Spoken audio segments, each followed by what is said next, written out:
आज हम गिनती की पुस्तक अध्याय 34 का अध्ययन करेंगे। फिर यहोवा ने मूसा से कहा, इस्राएलियों को यह आज्ञा दे कि जो देश तुम्हारा भाग होगा वह तो चारों ओर की सीमा तक का कनान देश है। इसलिए जब तुम कनान देश में पहुंचो तब तुम्हारा दक्षिणी प्रांत सीन नामक जंगल से ले एदोम देश के किनारे किनारे होता हुआ चला जाए और तुम्हारी दक्षिणी सीमा खारे ताल के सिरे पर आरंभ होकर पश्चिम की ओर चले। वहां से तुम्हारी सीमा अक्रबिम नामक चढ़ाई के दक्षिण की ओर पहुंचकर मुड़े और सीन तक आए और कादेश बरने के दक्षिण की ओर निकले और हसरदार तक बढ़ के अस्मोन तक पहुंचे। फिर वह सीमा अस्मोन से घूमकर मिस्र के नाले तक पहुंचे और उसका अंत समुद्र का तट ठहरे।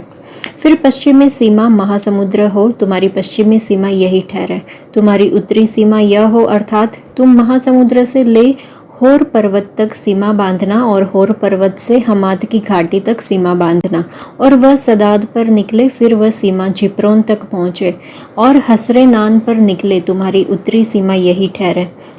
फिर अपनी पूर्वी सीमा हसरेनान से शपाम तक बांधना और वह सीमा शपाम से रिबला तक जो एन के पूर्व की ओर है नीचे को उतरते उतरते किन्नेरेत नामक ताल के पूर्व से लग जाए और वह सीमा यर्दन तक उतरकर खारे ताल के तट पर निकले। तुम्हारे देश की चारों सीमाएं यही ठहरे।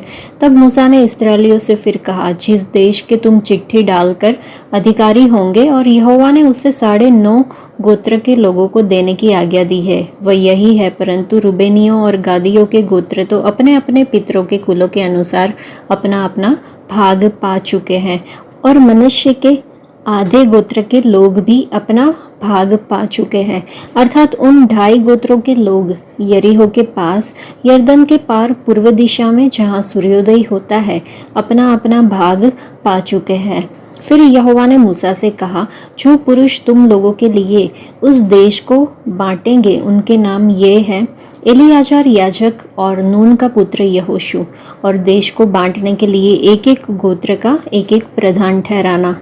और इन पुरुषों के नाम ये है, यहूदा गोत्री यपुन्ने का पुत्र कालेब, शिमोन गोत्री अम्मीहुद का पुत्र शमूएल, बिन्यामीन गोत्री किसलोन का पुत्र एलीदाद, दान के गोत्र का प्रधान योगली का पुत्र बुक्की, यूसुफियों में से मनश्शेइयों के गोत्र का प्रधान एपोद का पुत्र हन्नीएल, और एप्रोमियों के गोत्र का प्रधान शिप्तान का पुत्र कमूएल, जुबुलीनियों के गोत्र का प्रधान परनाक का पुत्र एलिसापान, इस्साकारियों के गोत्र का प्रधान अज्जान का पुत्र पलतीएल, आशेरियों के गोत्र का प्रधान शलोमे का पुत्र अहीदूद, और नप्तालियों के गोत्र का प्रधान अम्मीहुद का पुत्र पदहेल।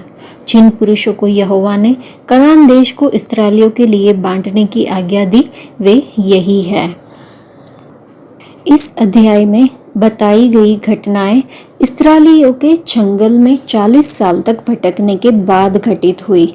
इस्राएली लोग लगभग 1490-1450 ईसा पूर्व तक जंगल में थे। इस अध्याय के वचन 1 से लेकर 15 तक उस देश की सीमाओं का वर्णन होता है जिसे परमेश्वर ने इस्राएलियों को उनकी विरासत के तौर पर देने का वादा किया था। उसके बाद 16 से लेकर 29वें वचन में कनान के विभाजन की देखरेख के लिए चुने गए पुरुष के बारे में है। परमेश्वर ने कनान देश के विभाजन की देखरेख के लिए यहोशू और एलियाजार को चुना। इन लोगों की सहायता के लिए 9.5 जनजातियों में से प्रत्येक से एक प्रमुख चुना गया था। 10 पुरुषों के नाम वचन 19 से 28 में सूचीबद्ध किए गए हैं।